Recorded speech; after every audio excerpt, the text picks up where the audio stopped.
Hello, नमस्कार दोस्तों एक बार फिर से आपका मेरे YouTube चैनल पर स्वागत है। दोस्तों, जैसा कि आप लोग जान रहे हैं कि हम लोग डिस्ट धारा जनरेटर के बारे में पढ़ रहे हैं, यानी डीसी जनरेटर के बारे में पढ़ रहे हैं। डीसी जनरेटर में मैं आपको बहुत सारे टॉपिक पहले ही कंप्लीट करा दिया है। जैसे मैं बताऊं कि डीसी मशीन की संरचना क्या होती है, कैसे होती है, और एक डीसी मशीन को हम कैसे DC motor as a DC generator operate कर सकते हैं, इसको मैंने पहले ही बता दिया है। उसके बाद हमने देखा था working principle of DC generator. उसके साथ साथ जो डीसी जनरेटर के आर्मेचर में वोल्टेज इंड्यूस्ड होता है, जो वोल्टेज पैदा होता है वह कितना होता है, ये भी हम लोगों ने सीखा है। इसके साथ साथ जो डीसी जनरेटर में फील्ड वाइंडिंग होती है, फील्ड वाइंडिंग के कनेक्शन के आधार पर हम लोगों ने सीखा था कि हमारे DC series generator, DC shunt generator और कंपाउंड जनरेटर। दोस्तों, कंपाउंड जनरेटर के भी अलग अलग भाग होते हैं, जैसा कि मैंने आपको पिछले वाले वीडियो लेक्चर में बता दिया है। कम्युलेटली कंपाउंड और डिफरेंशियल कंपाउंड, इसके भी दो भाग होते हैं, एक शॉर्ट शंट, दूसरा लॉन्ग शंट।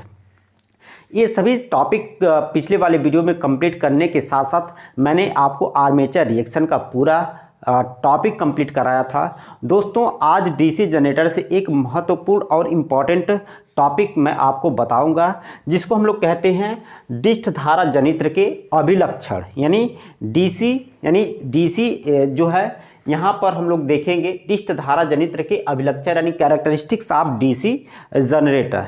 तो दोस्तों, डिस्ट धारा जनित्र के अभिलक्षण यानी कैरेक्टरिस्टिक्स हमें क्यों पढ़ने की ज़रूरत होती है और इसका हमारे सिलेबस में क्या उपयोग है।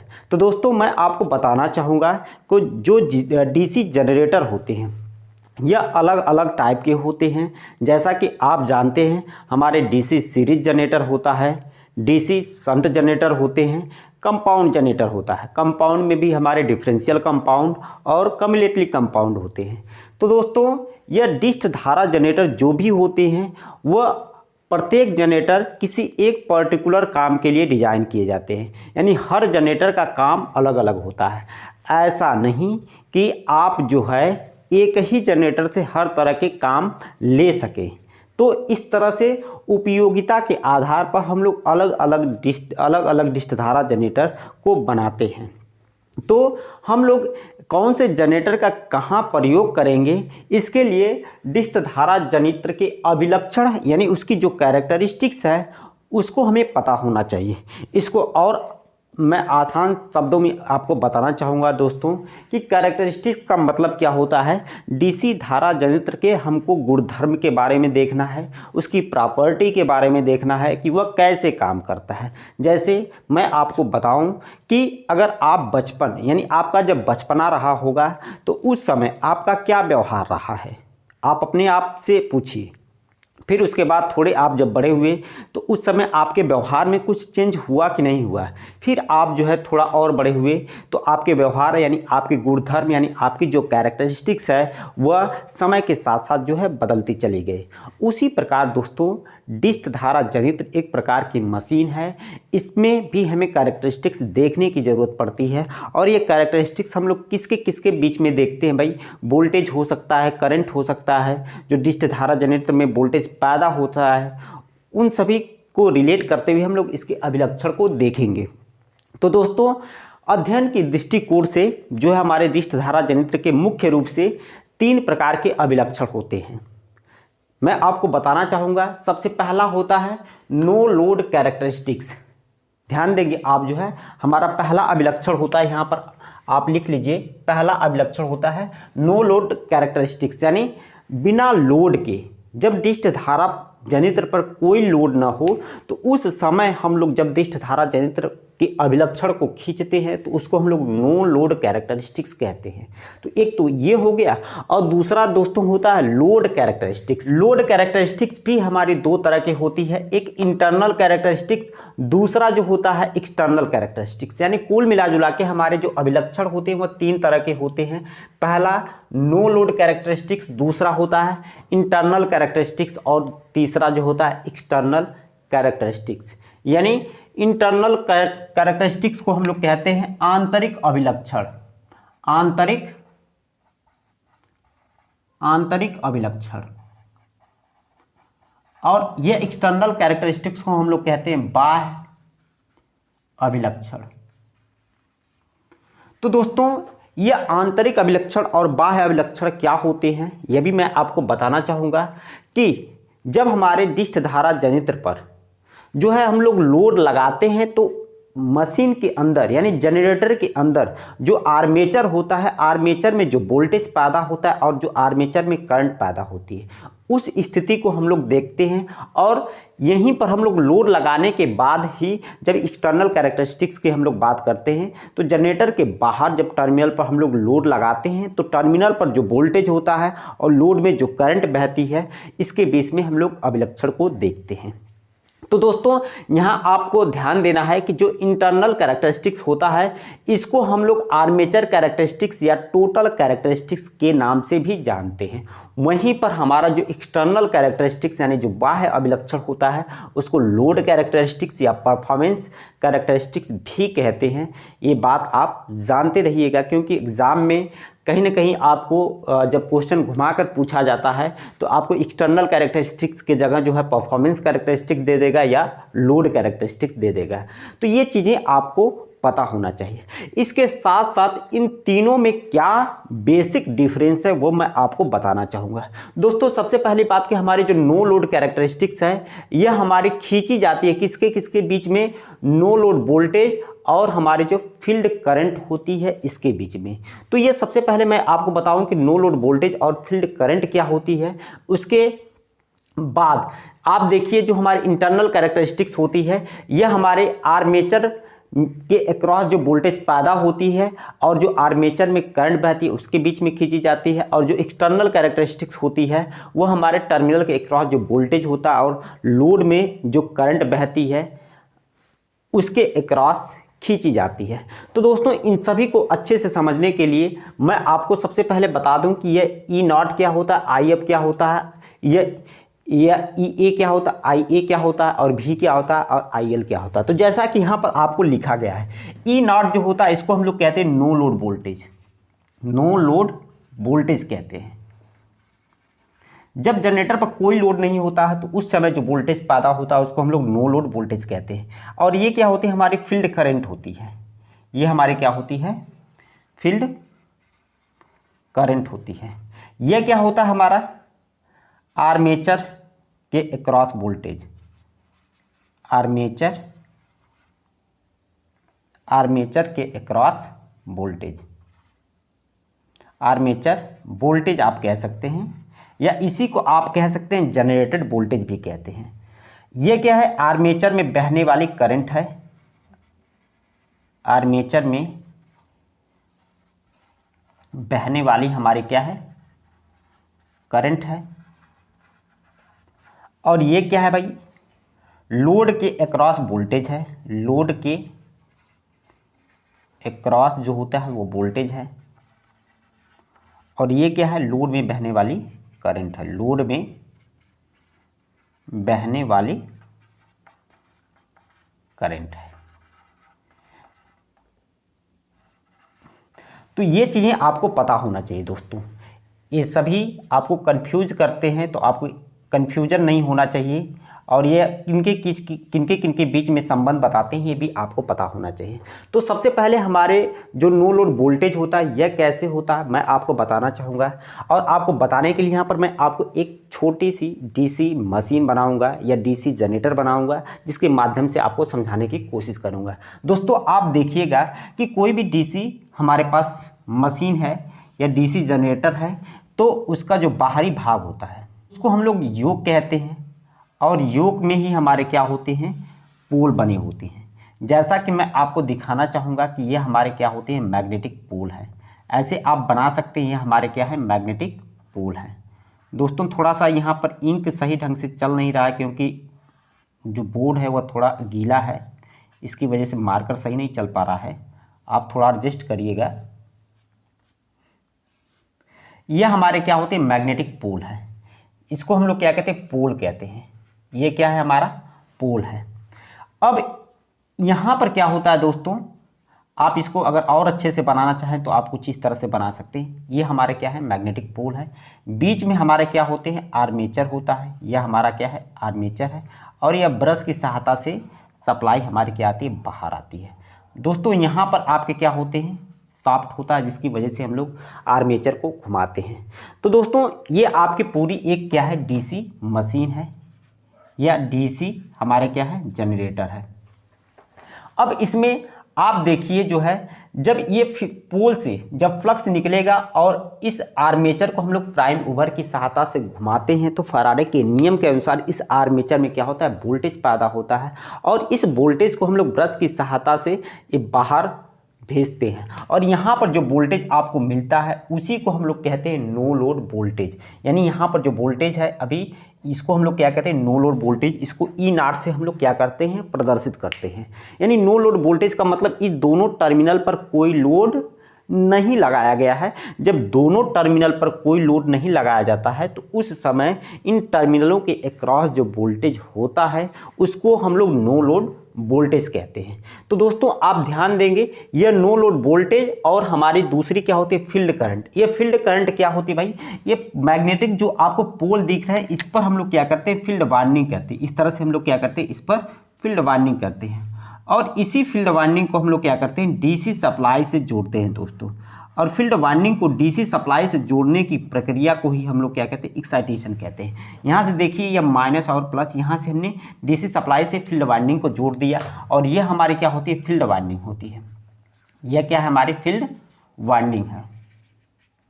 यह हमारी फील्ड वार्निंग है। और इस फील्ड वार्निंग में जो करंट बहती है उसको हम लोग डिनोट करते हैं IF से। यानी IF क्या होती है, फील्ड करंट होती है या फील्ड वार्निंग में बहने वाली करंट होती है। तो ये चीज़ें आपको क्लियर होना चाहिए कि जो नो लोड कैरेक्टरिस्टिक्स होता है वह नो लोड वोल्टेज, यहाँ पर जो नो लोड वोल्टेज हमें प्राप्त होगा जिसको हम लोग कहते हैं E0, और ये फील्ड वार्निंग में बहने वाली करंट, इसके बीच में हम लोग नो लोड कैरेक्टरिस्टिक्स खींचते हैं। दोस्तों ये जितने भी प्रकार के जनरेटर होते हैं उन सब के बीच में हम लोग नो लोड कैरेक्टरिस्टिक्स खींचते हैं, चाहे डीसी सीरीज जनरेटर हो, चाहे डीसी शंट जनरेटर हो, और चाहे हमारे कंपाउंड जनरेटर हो। और सभी जनरेटर का जो है नो लोड कैरेक्टरिस्टिक्स लगभग में एक समान ही मिलता है। आगे हम लोग डिटेल्स में देखेंगे कि नो लोड कैरेक्टरिस्टिक्स हम लोग किसकी जनरेटर के लिए कैसे कैसे खींचते हैं। अब उसके बाद दोस्तों हमारा दूसरा है इंटरनल कैरेक्टरिस्टिक्स। तो इंटरनल कैरेक्टरिस्टिक्स दोस्तों, जब यहाँ पर आप लोड, यानी इसको लोड कैरेक्टरिस्टिक्स भी कहते हैं। और लोड कैरेक्टरिस्टिक्स कब होगा, जब इन टर्मिनल पर आप बाहर से लोड लगाएंगे। यानी यहाँ पर टर्मिनल पर अब जब बाहर से आप लोड लगाएंगे, ऐसे लोड लगाएंगे, तो लोड के थ्रू ये दोनों टर्मिनल क्लोज हो जाएंगे और इधर से आर्मेचर के थ्रू ये टर्मिनल क्या है, आपको क्लोज दिखाई दे रहे हैं। इसकी वजह से जैसे ही आप लोड लगाएंगे, लोड लगाने से इस आर्मेचर में क्या होगी, करंट बहेगी, जिसको हम लोग क्या कहते हैं, आर्मेचर करंट कहते हैं। जिसको हम लोग दोस्तों क्या कहते हैं, आर्मेचर करंट। और IA से हम लोग क्या करते हैं, प्रदर्शित करते हैं। उस समय ये आर्मेचर करंट और इस हमारे जो आर्मेचर के अक्रॉस जो वोल्टेज पैदा होता है इसको हम लोग EG से प्रदर्शित करते हैं। EG या EA या जनरेटेड वोल्टेज या आर्मेचर वोल्टेज भी आप इसको कह सकते हैं। EA, यहाँ पर EA लिखा गया इसलिए आप EA कहिए, या EG से भी हम लोग इसको प्रदर्शित करते हैं। तो दोस्तों इंटरनल कैरेक्टरिस्टिक्स का मतलब इस मशीन के अंदर जो भी करंट है और जो वोल्टेज पैदा हो रहा है, यानी आर्मेचर में जो करंट बह रही है और आर्मेचर के अक्रॉस जो वोल्टेज है हमारा, या आर्मेचर में जो वोल्टेज पैदा हो रहा है उसके बीच में यह अभिलक्षण खींचा जाता है इंटरनल, जिसको हम लोग इंटरनल कैरेक्टरिस्टिक्स या आंतरिक अभिलक्षण कहते हैं। इसको आर्मेचर कैरेक्टरिस्टिक्स भी कहते हैं क्योंकि आर्मेचर में बहने वाली करंट और आर्मेचर में जो वोल्टेज पैदा होता है उसी के बीच में खींचा जाता है, इसलिए इसको आर्मेचर कैरेक्टरिस्टिक्स कहते हैं। और ये क्या होता है, हमारा टोटल कैरेक्टरिस्टिक्स, क्योंकि ये एक तरह से जो आर्मेचर करंट होती है यही सर्वे सर्वा होती है और आर्मेचर के जो वोल्टेज पैदा होता है यही हमारा आउटपुट पर मिलता है, इसलिए इसको हम लोग टोटल कैरेक्टरिस्टिक्स के नाम से भी जानते हैं। दोस्तों इसके साथ साथ हम लोग देखेंगे एक्सटर्नल कैरेक्टरिस्टिक्स। एक्सटर्नल कैरेक्टरिस्टिक्स आपको देखिए यहाँ पर जो है यह वोल्टेज और करंट, यानी ये जो होता है V जो होता है हमारे टर्मिनल वोल्टेज होता है, यानी लोड के अक्रॉस वोल्टेज। भाई लोड, यहाँ पर जब आप लोड लगा दिए तो यहाँ पर जो वोल्टेज आपको मिलेगा इसको हम लोग V से प्रदर्शित करेंगे, यानी टर्मिनल के अक्रॉस वोल्टेज यानी लोड के अक्रॉस वोल्टेज। और इस लोड में बहने वाली करंट दोस्तों, इस लोड में बहने वाली करंट जिसको हम लोग लोड करंट यानी IL से प्रदर्शित करते हैं, यानी ये बाहर यानी जनरेटर के बाहर वाला हिस्सा है, तो इसलिए इसको हम लोग एक्सटर्नल कैरेक्टरिस्टिक्स या बाह्य अभिलक्षण भी कहते हैं। यह हमारा जो लोड के क्रॉस वोल्टेज होता है और लोड में बहने वाली करंट होती है उसके बीच में खींचा जाता है। इसको लोड कैरेक्टरिस्टिक्स, क्योंकि लोड लगाने के बाद ये हमको अभिलक्षण दिखाई देता है, इसलिए लोड कैरेक्टरिस्टिक्स या परफॉर्मेंस कैरेक्टरिस्टिक्स भी कहते हैं। परफॉर्मेंस कैरेक्टरिस्टिक्स का मतलब ये होता है कि इसी कैरेक्टरिस्टिक्स के आधार पर हम लोग डीसी जनरेटर में लॉसेज हो गया, उसकी रेगुलेशन हो गए और उसकी जो इफ़िशियंसी या दक्षता है इसका निर्धारण करते हैं, इसलिए इसको परफॉर्मेंस कैरेक्टरिस्टिक्स भी कहते हैं। तो उम्मीद है दोस्तों कि डिस्ट धारा जनित्र के जो अभिलक्षण होते हैं वो 3 तरह से होते हैं, हमारे no load characteristics, internal characteristics और एक्सटर्नल कैरेक्टरिस्टिक्स। ये 3 तरह के अभिलक्षण होते हैं और यह प्रत्येक जनरेटर यानी हर तरह के जनरेटर के लिए 3 अभिलक्षण खींचे जाते हैं। जैसे मैं बताऊं कि सेपरेटली एक्साइटेड डीसी जनरेटर की अगर आप लोग बात करेंगे तो उसके भी 3 अभिलक्षण खींचे जाएंगे। वहीं पर डीसी सीरीज जनरेटर या डीसी शंट जनरेटर या कंपाउंड जनरेटर की आप लोग बात करेंगे तब भी आप जो है इन्हीं 3 अभिलक्षण के बारे में देखेंगे। तो दोस्तों अभिलक्षण को और अच्छे से समझने के लिए आपको डिस्ट धारा जनरेटर में जो भी वोल्टेज पैदा होता है या वोल्टेज का ड्रॉप कहाँ कहाँ होता है ये भी आपको अच्छे से समझ में आना चाहिए। वोल्टेज ड्रॉप का मतलब क्या होता है दोस्तों, जैसे कहने का मतलब ये होता है कि वोल्टेज अगर डीसी जनरेटर पैदा कर रहा है तो ये वोल्टेज कहीं यूज होता है और कहीं नुकसान हो जाता है। तो जब नुकसान कहीं हो जाता है तो उसको वोल्टेज ड्रॉप कहते हैं। कुछ समझना है कि जनरेटर में कहाँ कहाँ वोल्टेज ड्रॉप होता है। तो अब नेक्स्ट टॉपिक हम लोग देखेंगे कि voltage drop in DC generator, या ये भी हम लोग कह सकते हैं कि डीसी जनरेटर में वोल्टेज ड्रॉप के क्या क्या कारण होते हैं या किन किन वजहों से हमारे डीसी जनरेटर में वोल्टेज ड्रॉप होते हैं, तो इसको हम लोग देखेंगे। तो आइए देखते हैं। तो दोस्तों डिस्ट धारा जनित्र में जो वोल्टेज ड्रॉप के कारण होते हैं वह मुख्य रूप से 4 कारण होते हैं, जैसा कि आप देख सकते हैं। पहला आर्मेचर रिएक्शन के कारण वोल्टेज ड्रॉप, दूसरा आर्मेचर प्रतिरोध के कारण वोल्टेज ड्रॉप, और तीसरा जो होता है सीरीज फील्ड रेजिस्टेंस के कारण वोल्टेज ड्रॉप, और चौथा जो होता है आपका निर्बल फील्ड एक्साइटेशन के कारण वोल्टेज ड्रॉप। ये वोल्टेज ड्रॉप क्यों होते हैं और कहाँ होते हैं और किस वजह से होते हैं हम लोग इसको समझेंगे। तो सबसे पहले आर्मेचर रिएक्शन के कारण वोल्टेज ड्रॉप। तो दोस्तों सबसे पहले आर्मेचर रिएक्शन के कारण वोल्टेज ड्रॉप अगर आपको समझना है तो आपको आर्मेचर रिएक्शन समझना पड़ेगा। इसके लिए आपको एक छोटी सी डीसी मशीन या डीसी जनरेटर का मैं आपके लिए फिगर बना दे रहा हूँ। यहाँ पर जैसे देखिए कि ये 4 पोल की आपको एक कोई मशीन दिखाई दे रही है और बीच में इसका ये क्या है, हमारा आर्मेचर है, यह आर्मेचर है। तो दोस्तों इस आर्मेचर पर यहाँ से देखिए यह ब्रश की सहायता से हमारी सप्लाई बाहर आई है। अब ये हमारे क्या है, शाफ्ट है, और जब ये शाफ्ट है ये हमारे मैग्नेटिक पोल है, यहाँ से हमारे फ्लक्स निकलेंगे, मशीन के अंदर फ्लक्स सेटअप होगा और यहाँ से इस पर हम लोग एक बाइंडिंग करेंगे जिसको हम लोग क्या करेंगे, फील्ड बाइंडिंग कहेंगे, और दूसरी बाइंडिंग हमारी आर्मेचर में होगी जिसको हम लोग आर्मेचर बाइंडिंग कहेंगे। तो दोस्तों जब इस शाफ्ट के माध्यम से इस आर्मेचर को हम लोग घुमाएंगे तो फैराडे के नियम के अनुसार जब ये आर्मेचर के कंडक्टर घूमेंगे और मैग्नेटिक फील्ड यहाँ पर बनी हुई है तो आर्मेचर के कंडक्टर में वोल्टेज पैदा होगा, और जब ये हमारे जो भी वोल्टेज पैदा होगा यहाँ पर टर्मिनल पर मिलेगा। तो दोस्तों जब ये टर्मिनल पर हम लोड लगा देंगे, यहाँ पर लोड लगा देंगे दोस्तों, जैसे कि आपको दिखाई दे रहा है यहाँ पर हम लोग लोड लगा देंगे तो इसमें करंट बहेगी जिसको हम लोग क्या कहेंगे, आर्मेचर करंट कहेंगे, जिसको हम लोग क्या कहेंगे, इस आर्मेचर में एक करंट बहती है जिसको हम लोग क्या कहते हैं, आर्मेचर करंट कहते हैं। अब दोस्तों आर्मेचर में करंट बहने के कारण आर्मेचर का फ्लक्स पैदा होता है। यह आर्मेचर का फ्लक्स जो होता है मेन फ्लक्स पर जो हमारे मैग्नेटिक पोल है इसके द्वारा जो फ्लक्स पैदा होता है इस पर प्रभाव डालते हैं। यानी प्रभाव क्या डालते हैं, एक तो मेन फ्लक्स को हमारा कमज़ोर करते हैं, यानी डीमैग्नेटाइजिंग इफेक्ट डालते हैं, यानी मेन फ्लक्स को दुर्बल और कमज़ोर करते हैं। और दूसरा ये आर्मेचर जो फ्लक्स होता है वह मेन फ्लक्स को क्रॉस मैग्नेटाइजिंग करता है, यानी उसमें जो होता है विरूपण या विकृति पैदा कर देता है, डिस्टॉर्शन पैदा कर देता है। दोनों ही वजह से हमारा मेन फ्लक्स कम हो जाता है। इस यानी आर्मेचर रिएक्शन के कारण, आर्मेचर रिएक्शन के कारण जो होते हैं हमारा मेन फ्लक्स कम हो जाता है। मेन फ्लक्स जब कम हो गया तो हमारा जो जनरेटेड वोल्टेज होता है ईजी, क्योंकि ईजी डायरेक्टली प्रोपोर्शनल क्या होता है, मेन फ्लक्स के समानुपाती होता है। हमारा ये मेन फ्लक्स कम हो जाता है तो हमारा जो जनरेटेड वोल्टेज है ईजी, इसका मान भी क्या हो जाता है दोस्तों, कम हो जाता है। तो जनरेटेड वोल्टेज कम हो गया है, यानी इसमें कुछ ना कुछ ड्रॉप हो रहा है। इसका मतलब क्या है, ड्रॉप का मतलब एक बार और आप समझिए। जैसे दोस्तों मैं आपको बताना चाहूँगा कि ये कोई, मान लीजिए कि कोई नहर है, यहाँ से इस नहर के माध्यम से आपको इस फील्ड के लिए पानी लेकर आना है, पानी लेकर आना है। मान लीजिए कि यहाँ से 1000 लीटर आपने क्या किया, पानी यहाँ से लाया, और इस नहर में जैसे ही पानी आएगा तो दोस्तों आप जानते हैं कि नहर है तो इसकी वजह से कुछ ना कुछ पानी इधर उधर बह जाएगा, कुछ ना कुछ पानी का क्या हो जाएगा, ड्रॉप हो जाएगा, और कुछ पानी हमारी इस नहर में ही कुछ खुद रह जाएगी। और दोस्तों क्या टोटल पानी यहाँ पर पहुँच पाएगा? नहीं। इसका जवाब है कि टोटल पानी यहाँ पर नहीं पहुँच पाएगा, क्योंकि 1000 लीटर आपने इस नहर में पानी डाला तो यहाँ पर हो सके तो 950 लीटर आए पानी, या 900 लीटर आए, 940 लीटर, कुछ भी आएगा, जो कि इस नहर की सरफेस पर और नहर की कंडीशन पर डिपेंड करेगा। तो दोस्तों उसी प्रकार से यहाँ पर जो भी वोल्टेज पैदा हुआ उसमें जब ड्रॉप हो जाता है तो टर्मिनल पर हमारे कम वोल्टेज मिलते हैं, यानी आर्मेचर रिएक्शन के कारण हमारे जनरेटेड वोल्टेज कम हो गया, यानी मशीन के अंदर कुछ ना कुछ ड्रॉप हो गया वोल्टेज का।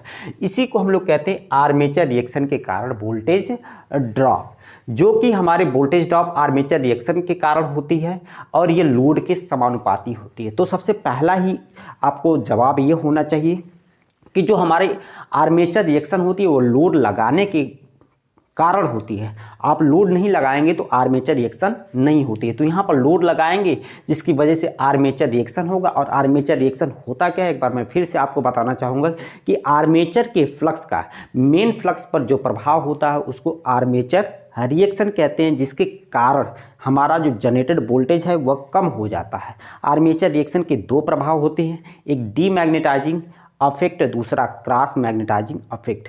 डीमैग्नेटाइजिंग अफेक्ट को हम लोग विचुंबकन प्रभाव कहते हैं और क्रॉस मैग्नेटाइजिंग अफेक्ट को हम लोग कहते हैं क्रॉस चुंबकन प्रभाव।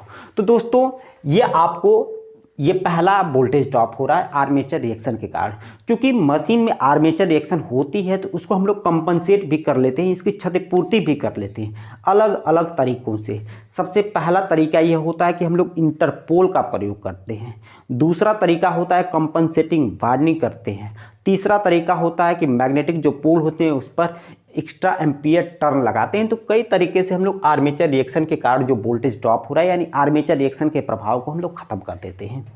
दूसरा, आर्मेचर प्रतिरोध के कारण हमारा वोल्टेज ड्रॉप। तो दोस्तों ये जो भी हमारा आर्मेचर है, आर्मेचर के जो कंडक्टर होते हैं उसका रजिस्टेंस होता है और जिसको हम लोग RA से प्रदर्शित करते हैं, जिसको आर्मेचर रजिस्टेंस कहते हैं। और इस आर्मेचर रजिस्टेंस में जब हमारी करंट बहती है जिसको हम लोग आर्मेचर करंट कहते हैं, जिसके कारण वोल्टेज ड्रॉप होता है। और ये वोल्टेज ड्रॉप किसके बराबर होता है भाई? ये IA × RA के क्या होता है? बराबर होता है दोस्तों। क्योंकि वोल्टेज जो होता है वह करंट और रेजिस्टेंस के गुणा के बराबर होता है, इसलिए जो वोल्टेज ड्रॉप होता है वह भी आर्मेचर करंट और आर्मेचर के रेजिस्टेंस के गुणा के बराबर होता है। और ये आर्मेचर करंट कब बहेगी? जब आप लोड लगाएंगे तभी आर्मेचर करंट बहेगी और तभी यह आर्मेचर के रेजिस्टेंस के कारण वोल्टेज ड्रॉप होगा। तो दूसरा कारण है आर्मेचर प्रतिरोध के कारण वोल्टेज ड्रॉप, यानी आर्मेचर रेजिस्टेंस के कारण वोल्टेज ड्रॉप है। इसके वजह से भी मशीन में कुछ न कुछ जो है ड्रॉप होता है और ये बिल्कुल कम होता है, क्योंकि जो आर्मेचर का रेजिस्टेंस होता है वह बहुत कम होता है दोस्तों। कम होने का मतलब क्या है कि आर्मेचर का जो रेजिस्टेंस होता है वो बड़ी मशीनों में 1 ओम से भी कम रखा जाता है और छोटी मशीनों में इसका रेजिस्टेंस जो है लगभग 1 ओम से थोड़ा सा अधिक होता है। इसलिए रेजिस्टेंस कम होने के कारण वोल्टेज ड्रॉप भी कम होता है। तो वोल्टेज ड्रॉप जितना कम से कम होगा उतना ही हमें आउटपुट पर अधिक वोल्टेज मिलेगा, क्योंकि आप जानते हैं कि यहाँ से जो भी पानी आएगा, यहाँ पर जितना कम लॉस होगा उतना ही हमें इस फील्ड में, इस खेत में पानी पहुँचेगा। उसी प्रकार से सेम कॉन्सेप्ट वोल्टेज ड्रॉप का है। जितना कम मशीन के अंदर वोल्टेज ड्रॉप होगा, आउटपुट पर यानी टर्मिनल पर हमें उतना ही अधिक वोल्टेज मिलेगा। तीसरा हमारा इंपॉर्टेंट कारण होता है series field resistance. Series field winding जो की जाती है ये मैग्नेटिक पोल पर की जाती है, और ये मैग्नेटिक पोल पर जो हम लोग सीरीज फील्ड वाइंडिंग करते हैं दोस्तों, ये मैग्नेटिक पोल पर जो हम लोग सीरीज फील्ड वाइंडिंग इस तरह से करते हैं, ये जब आर्मेचर के सीरीज में लगी हो, आर्मेचर के सीरीज में लगी हो, तो आप ध्यान देंगे कि सीरीज में हमको कैसे लगाना है दोस्तों। जैसे कोई चीज़ सीरीज में लगाना हो तो एक ही तार को काट कर उसके दोनों टर्मिनलों को आप क्या कर दीजिए, जोड़ दीजिए। तो इस तरह से ये जो फील्ड वाइंडिंग है आर्मेचर के सीरीज में लग गई। यानी अब जो है आर्मेचर में जो भी करंट बहेगी, आप देखिए यहाँ से आर्मेचर में जो भी करंट बहेगी वो सीरीज फील्ड वाइंडिंग से होकर आर्मेचर में करंट बहेगी। यहाँ से आप देख सकते हैं कि लोड में जो करंट आएगी ऐसे ये सीरीज फील्ड वाइंडिंग से होकर हमारी आर्मेचर में जाएगी और आर्मेचर के थ्रू फिर लोड में जाएगी।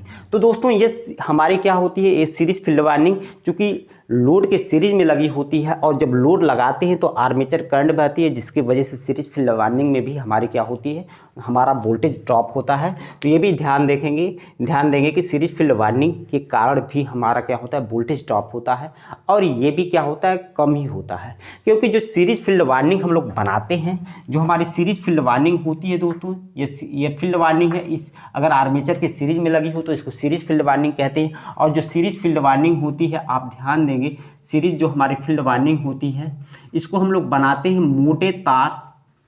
मोटे तार तथा कम फेरों की, यानी मोटे तार तथा कम नंबर ऑफ टर्न के बनाते हैं। और ऐसा करने से इसका रेजिस्टेंस क्या हो जाता है, कम हो जाता है, क्योंकि R बराबर रो L बाई ए से अगर आप देखेंगे तो अगर इसका क्रॉस सेक्शनल एरिया अधिक है तो रेजिस्टेंस कम होगा, और लंबाई कम है तो भी रेजिस्टेंस क्या होगा, तो इसका रेजिस्टेंस कम होता है, जिसकी वजह से इसमें वोल्टेज ड्रॉप कम होते हैं, लेकिन तो कुछ न कुछ होते हैं। तो इसको भी हम लोग कंसीडर करते हैं, इसको नेगलेक्ट नहीं किया जा सकता है। अगला है निर्बल फील्ड एक्साइटेशन के कारण वोल्टेज ड्रॉप। निर्बल फील्ड एक्साइटेशन सबसे पहले आप समझ लीजिए क्या होता है दोस्तों।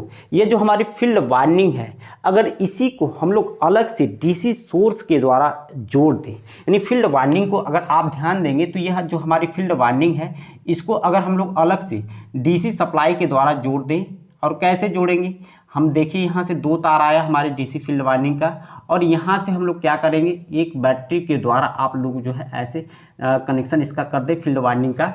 तो यानी फील्ड वाइंडिंग को हमने क्या किया, अलग से बैटरी के सोर्स के द्वारा जोड़ दिया। इसी को हम लोग एक्साइटेशन कहते हैं। यानी फील्ड वाइंडिंग को बैटरी से जोड़ना ही हमारा क्या कहलाता है, एक्साइटेशन कहलाता है।